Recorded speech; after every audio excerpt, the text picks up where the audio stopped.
오늘은 변화된 삶이라는 제목으로 우리가 함께 말씀을 보겠습니다. 야곱의 인생길을 우리가 가만히 생각을 해보면 참 평탄한 삶이 아니다라는 사실을 우리는 알게 돼요. 그는 장자권을 갖는 순간부터 이제 고난이 계속해서 시작이 됩니다. 그는 멀리 밧단 아람 지역으로 가서 생활하는 그 기간 동안 어떻게 보면 먹고 사는 문제로 너무나도 힘든 시간을 보내요. 20년 세월 동안 외삼촌 라반으로부터 10번이나 속임을 당하면서 그 안에서 종과 같은 생활을 하게 되는 것입니다. 이러한 삶의 영향으로 많은 것들이 파생되어 나타나게 되는 것 같아요. 그는 다시 가나안 땅으로 돌아올 때에 약복강 앞에서 그는 모든 가족 식구들을 먼저 보내고 자기 자신은 홀로 남아서 하나님과 씨름하게 됩니다.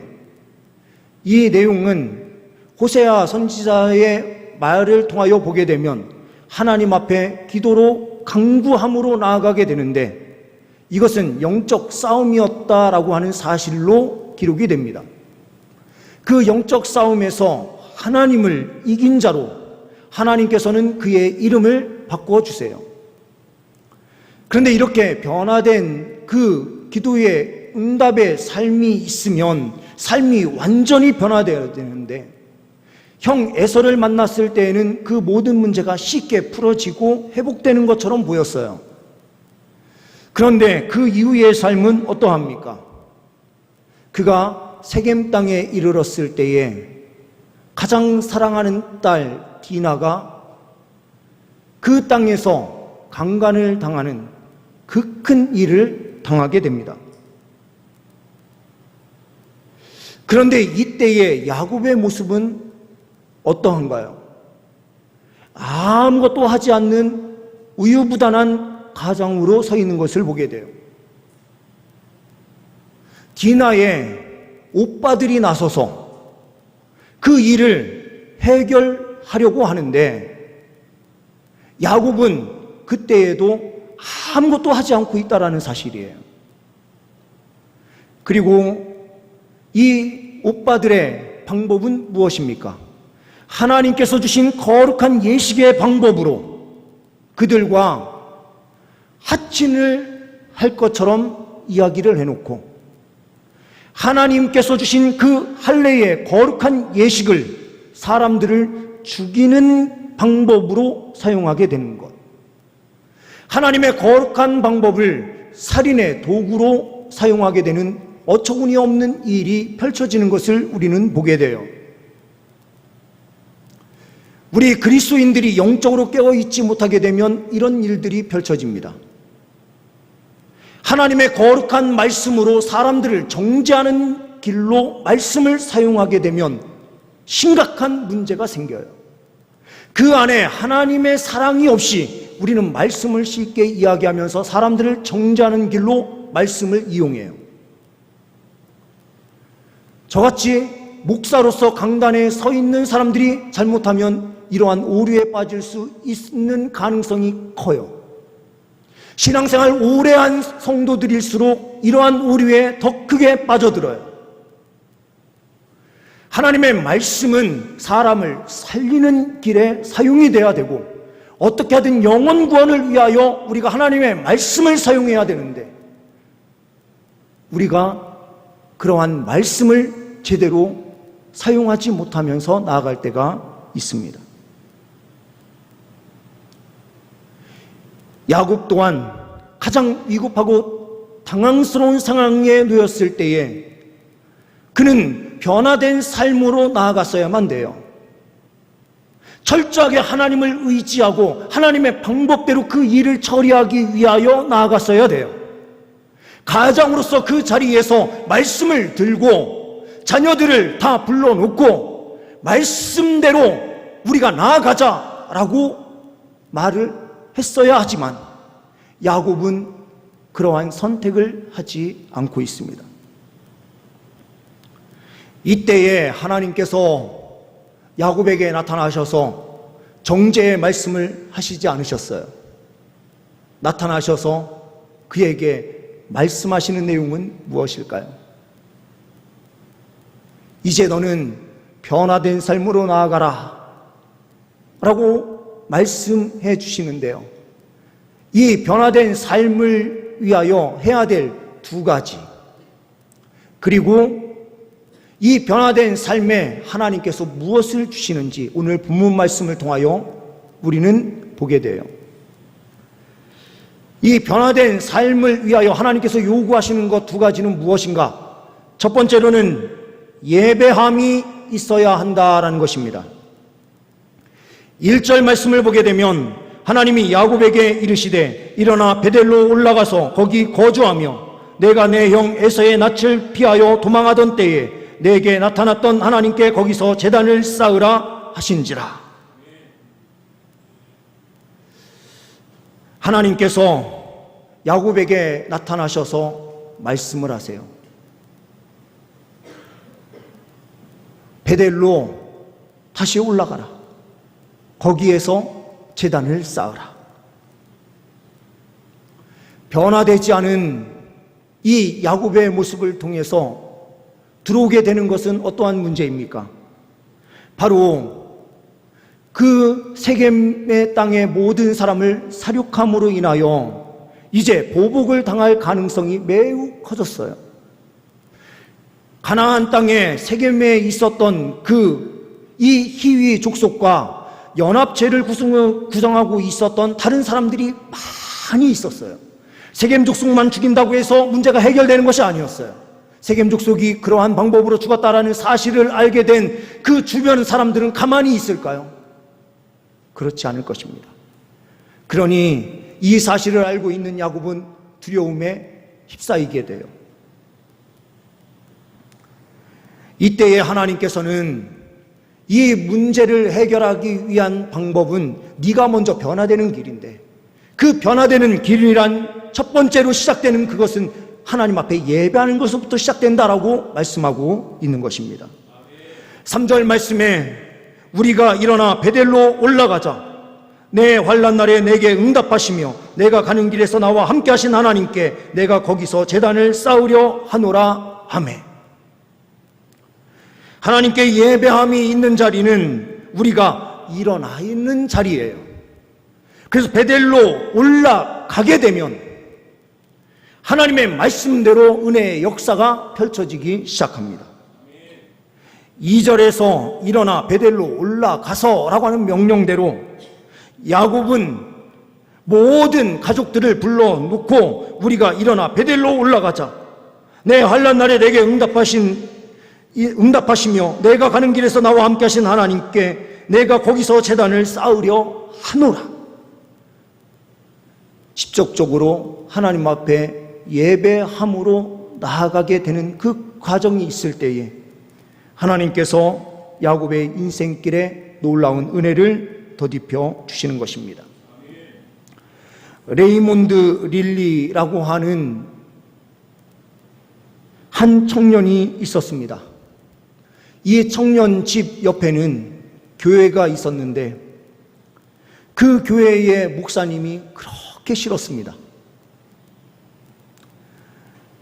자기만 만나면 예수 믿어라, 바르게 살고 거룩한 길 가야 된다 이야기하는 이 청년의 모습에서 이 청년은 더 이상 저 목사를 만나기 싫고 목사를 죽이고 싶다라는 마음이 막 들어와서 이 청년이 한 날을 정해서 교회를 가요.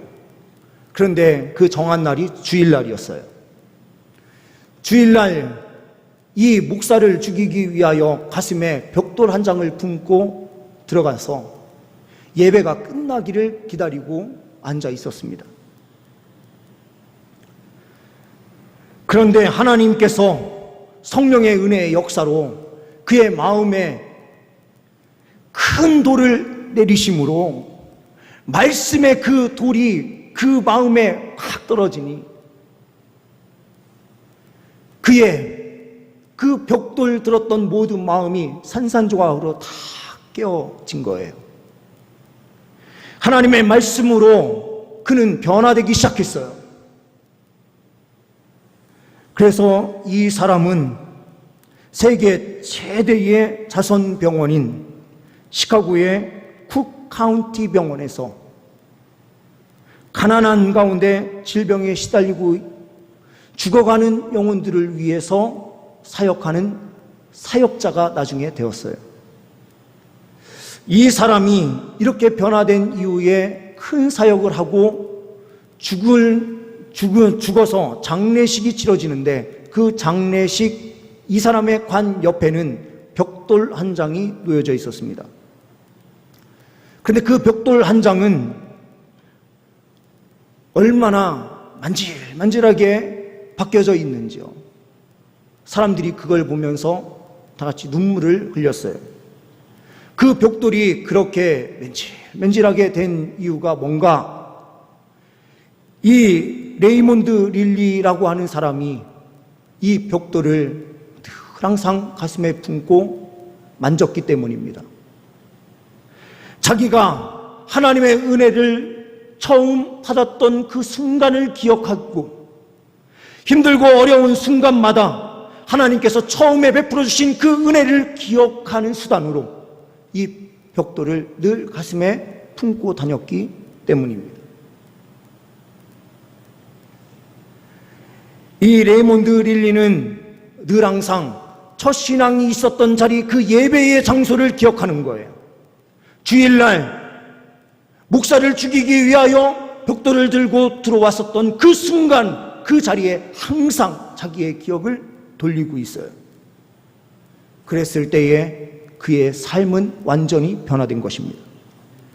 마찬가지로 도망가는 그 가운데서 베델에서 하나님을 만났었던 야곱은 그 자리를 잊어서는 안 됐습니다.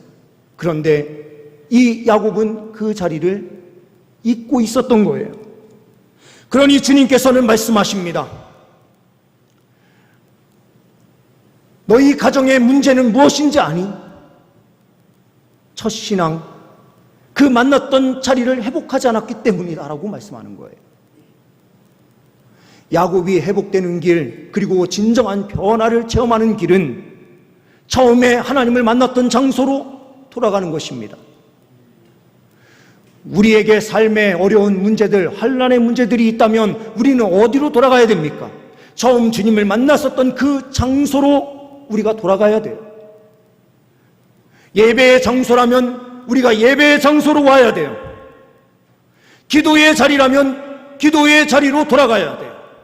디나의 강간 사건이 펼쳐졌을 그때에 진정으로 변화된 하나님의 사람이었다면 그 자리에서 하나님 앞에 제단을 쌓거나 그 자리에서 하나님 앞에 기도하는 길을 선택했을 것인데 야곱은 그러한 과정이 하나도 없었어요. 그리고 자녀들이, 그의 오빠들이 어떠한 행동을 취하든 아무 소리도 안 하고 있었던 야곱의 모습이 바로 34장의 말씀이에요. 우리가 예배의 자리로 돌아갈 때에 우리의 인생은 새롭게 변화되는 줄 믿습니다. 두 번째로는 결단이 있어야 합니다. 2절 말씀을 보게 되면 야곱이 이에 자기 집안 사람과 자기와 함께한 모든 자에게 이르되 너희 중에 있는 이방 신상들을 버리고 자신을 정결하게 하고 너희들의 의복을 바꾸어 입으라. 이방 신상들을 첫 번째로 버립니다. 두 번째는 자신을 정결하게 해야 합니다. 세 번째로는 의복을 바꿔 입어요. 이것은 창세기 31장과 연결이 되는데요. 라반의 집에서 이 야곱이 나올 때에 레아와 라헬 그리고 모든 가족이 나올 때에 라헬이 어떠한 행동을 취합니까? 라반의 집에 있었던 드라빔을 가지고 나와요. 한마디로 신주단지를 가지고 나온 거죠. 신주단지가 무엇입니까? 저도 신주단지가 뭔가 싶어서 검색을 한번 해봤어요. 그랬더니 옛날에 농사를 짓기 위해서는 내년에 심을 곡식이 필요하거든요. 그 곡식 씨앗이 필요해서 이것을 단지에 넣어서 보관했던 것이 신주 단지예요. 그런데 이 씨앗을 담은 그 단지를 놓고 기원을 한 거예요. 내년에는 이 씨앗을 뿌릴 때에 잘 자라게 해주시고 풍년이 있게 해주세요 하면서 마음으로 비는 그 간절한 소원을 아뢰면서 나아갔었던 그것이 바로 신주예요. 그런데 이게 점점 사람들이 바뀌면서 어떻게 됩니까? 이게 신이 돼버린 거예요. 드라빔도 마찬가지였습니다. 가족에 있었던 이 드라빔이 점점 우상화되어 가고 있었던 거예요. 하나님만 섬겨야 되는 야곱의 집안에서도 이 드라빔이 신이 되어가고 있었던 그 과정에 있었던 것을 야곱은 인식하지 못하였던 거죠. 베델에서 만난 그 하나님만 섬겨야 되는 야곱이 우상을 그렇게 용납하면서 집안에서 어떠한 행동을 하든 전혀 신경 쓰지 않고 있었던 이 영적인 문제가 있었던 거예요. 주님께서 찾아오셔서 베델로 올라가라 라고 말씀하시는 순간 그것이 눈에 보이기 시작한 거예요. 가족들을 다 불러 모아놓고 이야기를 합니다. 이제 우리 집에 있는 이방 신상들을 다 버리자. 그리고 우리부터 마음을 정결하게 하자. 이 정결하게 한 표식으로 우리의 옷부터 갈아입자. 우리가 새해 빔 그 옷을 새로 다 갈아입고 새롭게 시작하는 그런 마음을 가졌던 것처럼 마찬가지로 야곱도 이제 새로운 그 길로 나아가야 되니 옷도 바꿔 입고 다 바꾸자. 그리고 우상들을 다 가지고 나와서 4절 말씀해 보게 되면 이렇게 이야기를 하고 있죠. 그들이 자기 손에 있는 모든 이방 신상들과 자기 귀에 있는 귀고리들을 야곱에게 주는지라. 야곱이 그것들을 세겜 근처 상수리나무 아래에 묻고라고 되어 있어요. 모든 우상들을 가지고 와서 상수리나무 그 아래에 묻어버려요. 옛 습관을 우리가 어떻게 다 모아서 묻어버리느냐? 그 안에는 결단이 있어야 한다는 것이죠. 그러니 두 번째로 말씀하는 그 부분이 결단이 있어야 된다라는 거죠. 결단 없는 신앙은 없어요. 결단은 철저하게 옛 것을 끊어버리고 버리는 것입니다. 땅에 묻어버리는 것입니다. 예수 그리스도를 진정으로 만나는 사람은 이전에 담배 피던 사람들은 가장 먼저 담배부터 땅에 묻어버려요. 술 먹던 사람들은 술을 가장 먼저 땅에 묻어버려요. 우리가 가지고 있었던 우상들 그리고 세상의 생각들 이 모든 것들을 다 모아서 상수리 앞에 가서 땅에 묻어버리는 순간 우리의 삶 속에 승리의 은혜가 시작되는 것입니다. 오늘 이 예배의 자리가 이러한 자리가 될 수 있기를 소망합니다. 세 번째로는 이렇게 예배와 결단으로 나아갔을 때에 하나님의 복이 있다라는 것입니다. 5절 말씀을 보게 되면 이렇게 말씀합니다. 그들이 떠났으나 하나님이 그 사면 고을들로 크게 두려워하게 하셨으므로 야곱의 아들들을 추격하는 자가 없었더라. 제 주변의 사람들을 보면 몇몇 사람들이 갑자기 공황장애를 경험하는 사람들이 있어요. 갑자기 사람들이 두렵고 사람 만나는 것이 어려운 사람들이 있어요. 마음에 뭔지 모를 두려움이 갑자기 엄습해 들어와요. 이렇게 되면 아무것도 할 수 없어요. 그런데 더 큰 두려움, 그 상황은 언제입니까? 모든 것이 무너지는 순간, 딸이 강간을 당했다라는 소식을 듣는 순간 완전히 무너져 내린 거예요, 야곱이. 그러니 그 순간에 두려움이 엄습해 와요. 그리고 그의 자녀들이 선택한 그 방법이 하나님의 방법이 아니었다라는 사실을 알게 되니 그 주변에 있는 사람들로부터 보복당할 것에 대한 두려움, 그 안에 어찌 해야 될 바를 모르는 상황들이 펼쳐졌죠. 그런데 하나님 앞에 예배하고 결단함으로 나아가겠다라고 하는 그 순간부터 어떤 역사가 펼쳐지는 것입니까? 그들에게 있었던 두려움이 반대 세겜 사람들 주변에 있는 모든 고을들의 사람들에게 그 두려움이 들어가기 시작한 거예요. 하나님께서 그들에게 두려움을 주니 그들이 야곱의 가족들을 추격할 의지 자체가 없어지는 거예요. 그들이 두려움에 떠는 거죠. 하나님께서 복 주실 때에는 이러한 은혜의 역사로 함께하여 주십니다. 그들의 두려움의 가장 큰 원인을 주님께서 아시고 그 두려움 문제부터 해결시켜 주셨어요. 그 이후에는 또한 주님께서 무엇을 약속하시고 계십니까? 10절 이후의 말씀을 보게 되면 10절 말씀에 하나님이 그에게 이르시되 내 이름이 야곱이지만은 내 이름을 다시는 야곱이라 부르지 않겠고 이스라엘이 내 이름이 되리라 하시고 그가 그의 이름을 이스라엘이라 부르시고, 이스라엘이라라고 이름을 바꿔주시는 분이 누구세요? 하나님이세요. 그리고 가장 먼저 야곱을 이스라엘이라라고 부르시면서 그를 맞이해 주신 분이 누구십니까? 하나님 아버지세요.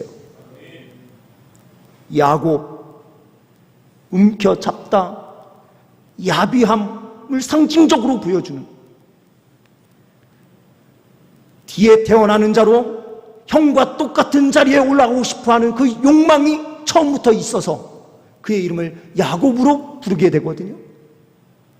그 비열함의 상징의 이름이 이제는 하나님 안에 있을 때의 승리자의 이름으로 완전히 바뀌게 돼요.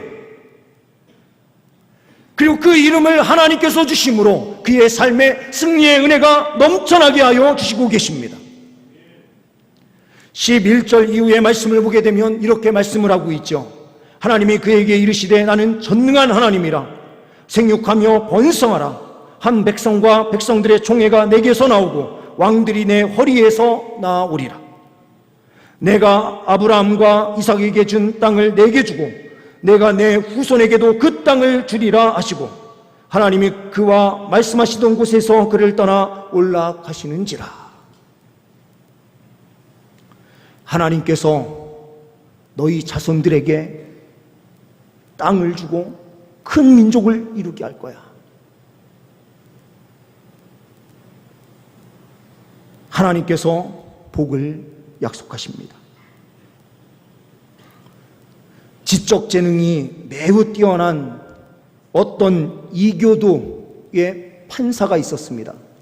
그의 부인은 예수 그리스도를 신실하게 믿고 있었어요. 남편이 좀 변화돼서 예수 그리스도를 믿었으면 하는 것이 간절한 소원이었어요. 이 부인이 어느 날 무디 선생님을 찾아가요. 무디 선생님께 부탁을 합니다. 무디 선생님, 제발 우리 남편 좀 예수 믿게 해주세요. 그런데 무디 선생님보다 이 재판관이 얼마나 똑똑합니까? 그 시대의 최고의 지식을 가지고 있는 사람인데 어떻게 그 사람을 설득할 수 있을까? 마음에 좀 두려움이 있었어요. 이 무디 선생님은 이 재판관을 찾아 판사를 찾아가서 이야기를 해요. 예수 그리스도의 복음을 믿으셔야만 구원받는다. 그 사실을 그대로 전해요. 그런데 딱 보니 전혀 믿지 않는 기색이 딱 보이는 거죠. 그래서 무디 선생님은 이렇게 이야기를 합니다. 혹시라도 당신이 예수님을 믿게 되면 저한테 꼭 좀 찾아와서 말씀 좀 해주세요. 무디 선생은 돌아가서 그때부터 이 판사를 위해서 기도하기 시작합니다. 하나님, 저 판사가 예수 믿게 해주세요. 무릎 꿇고 기도하기 시작합니다. 기도하기 시작한 지 1년도 되지 않았는데 이 판사가 찾아온 거예요. 제가 예수님을 믿게 되었습니다. 그래서 그 과정을 한번 듣게 되는 거예요. 이야기를 들어보니 이렇게 된 이야기였습니다. 어느 날 밤 나의 아내가 기도회에 나갔을 때 나는 매우 갑자기 불안해지고 슬퍼지기 시작했습니다. 뭔지 모를 두려움, 슬픔이 계속해서 밀려오는데 어떻게 할 수가 없는 거예요. 그래서 잠자리에 들어가서 빨리 잠이나 자자 생각하고 침실로 들어가서 침대에 누워서 잠을 자려고 하는데 그 두려움과 슬픔이 떠나질 않는 거예요. 밤을 지새우게 됩니다. 아침 일찍 일어나서 이제 나가려고 하는데 식사 준비를 잘 해놓은 거예요. 그런데 아내에게 이야기합니다. 나 오늘은 아무것도 못 먹겠어. 바로 출근할게 하면서 나가요. 회사 법원에 도착을 해서 직원들을 만나게 되는데 직원들에게 이야기합니다. 오늘은 내가 아무 일도 할 수 없을 것 같으니 다 휴무 내고 다 가시오. 자기 방에 들어가 앉아서 가만히 있는데 이 두려움과 슬픔이 떠나질 않는 거예요. 그래서 이 판사가 그때서야 어쩔 수 없다 하면서 무릎을 꿇고 하나님께 기도한 거예요. 그런데 무릎 꿇고 기도하는 순간 두려움과 슬픔이 싹 사라지는 겁니다. 아, 내가 예수를 믿어야 되는구나 라는 것을 그 자리에서 깨달은 거죠.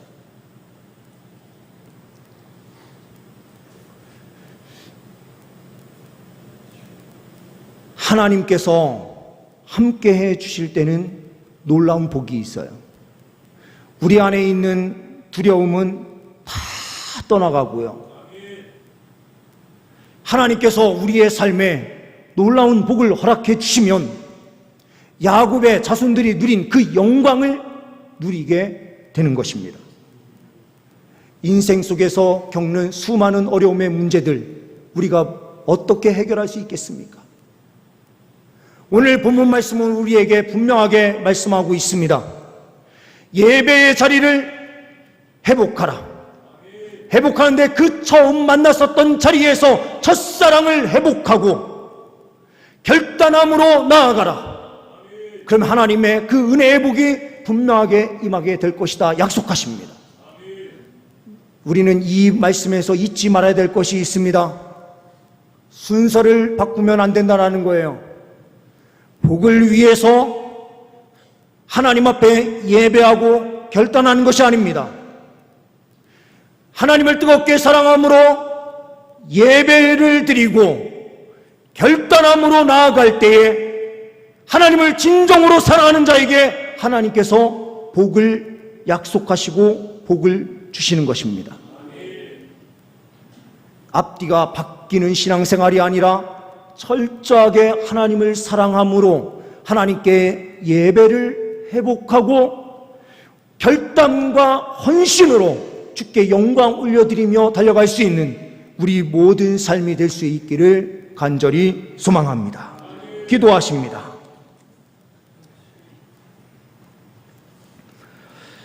하나님 아버지 감사합니다. 이 시간 주님 앞에 예배할 때에 우리의 첫사랑이 회복되게 하여 주옵소서. 다시 베델로 올라가게 하여 주옵소서. 주님 또한 우리의 우상들을 이 시간 주님 세겜 상수나무 아래에 다 묻을 수 있도록 인도하여 주옵소서. 그럴 때 주님께서 복을 약속하여 주시고 우리의 삶의 승리의 은혜로 함께하여 주시는 줄 믿습니다. 이 복을 받아 누리는 모든 죄 백성들 되게 하여 주옵소서. 우리 주 예수 그리스도의 이름으로 기도하옵나이다. 아멘.